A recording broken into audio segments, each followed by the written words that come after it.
So our paper is called Rethinking the Wellbeing Framework After the Coronavirus Pandemic. We are Valeria Minucciani and Nilüfer Onay from Politecnico di Torino, Italy. Our paper is based on our previous work about the well-being framework for interiors in 2018.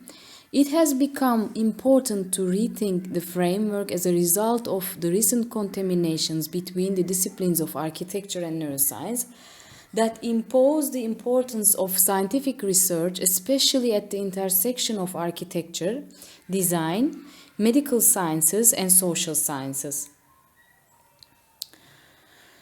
Architecture for well-being is a difficult challenge to achieve. Today we know that well-being is an inner state of human which can only be reported but not concretely measured.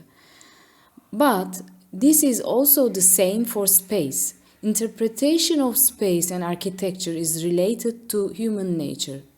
Also following the very complex openings that architecture has in this period with regards to humanities, it has to be particularly underlined that space is always emotional and it is never neutral. If we consider different definitions of well-being, we come across two main understandings which concern the eudaimonic and hedonic traditions. The hedonic tradition gives importance to constructs such as happiness, positive affect, low negative affect, and satisfaction with life, while the eudaimonic tradition concentrates on the positive psychological functioning and human development. So, well-being can be understood as a combination of hedonic and eudaimonic traditions as a positive state of mind and body in relation to the complex system of interconnected components that build up living. Regarding the importance of design from the perspective of both traditions, design can create the right tools with which a person can develop himself. And it can also make him find the right ways to perform his actions for his specific contribution. And design can also promote pleasing experiences and block unpleasing ones. The original framework for well-being in interiors is structured in order to define all requirements that build up well-being in interior space. The structure of the framework is based on contextual, functional, psychological, social, sensory, aesthetic, and ergonomic requirements, which are always in relationship to each other.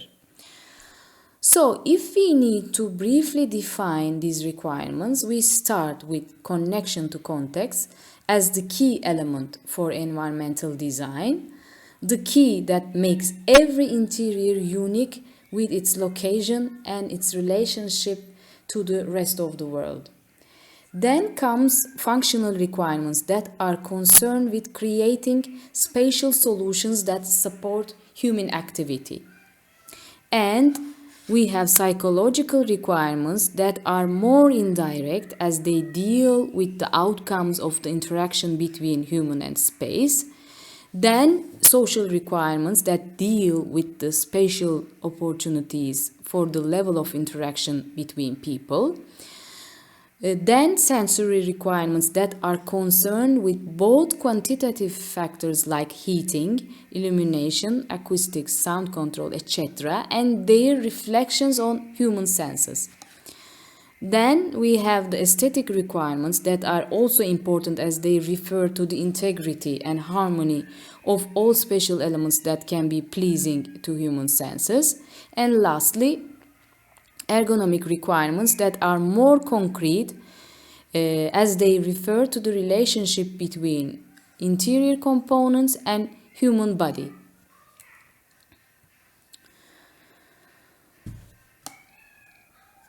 These requirements of the framework in general differentiate from other studies, especially with its focus on interiors and human needs. They are also different than the general requirements of design for well-being, as they are strongly connected to space and context. Therefore, the well-being framework for interiors aim to define the spatial dimensions of well-being in order to evaluate the importance of every spatial aspect that has an impact on our well-being. On the other hand, the framework does not really attempt to isolate these requirements from each other, as they are always in relationship to each other and they are always subject to change in relationship to the dynamics of everyday life. In the recent years, the framework has been applied to many researchers in order to understand if there is a hierarchy between these requirements, if they differ with age, gender, and occupation, as well as the priorities of the different interior environments, such as home environments and school environments. Results always showed that there was a very strong effect of cultural differences, and these were more important than other variables such as age and gender. So, as we have mentioned before, space can be a promoter of well being, or it should be a promoter of well being, and we can consider all spatial components in order to enrich human experience. We, as architects, deal with space, and naturally, our ways of thinking are connected to space. On the other hand, in the interaction between human and space, still there are many unknowns. Space always communicates and creates emotions even when we are not aware of it. Today, we know that unconscious responses to the environment can play an important role on emotions and well being. At this point emerges neuroscience that can help to understand how our bodies respond to environmental input. Many studies indicate that qualities of architecture have an impact on our mood, cognitive functioning, behavior, and mental health. And this evidence creates a strong interest in the intersection of neuroscience and architecture. So the question is, can we also learn from the responses that our bodies give to our environments? And how can we interpret the various responses our bodies generate through spatial experience? At this point, the evidence base for the neurophysiological impact from environmental enrichment is to be widely examined.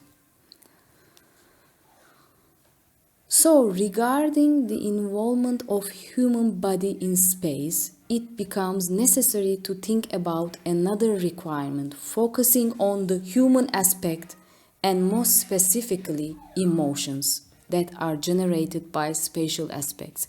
We can call these requirements emotional ones at the meeting point of space and human nervous system.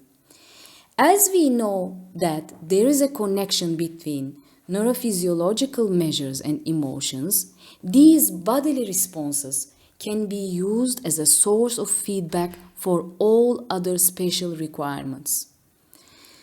These measures include certain responses of the body, including brain waves, respiration rate, heart rate, muscle tension, etc.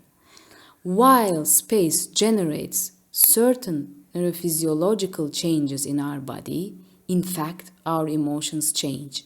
So, this requirement concerns the bodily responses to spatial variables measurable with neurophysiological measures. At this point, the consideration of these aspects arises as a further requirement to be deeply studied. Today, we know that emotion play an important role in our mental and physical health. On the other hand, only a small number of studies have been conducted that investigate how design characteristics of the built environment affect the neurophysiological systems linked to emotion processing.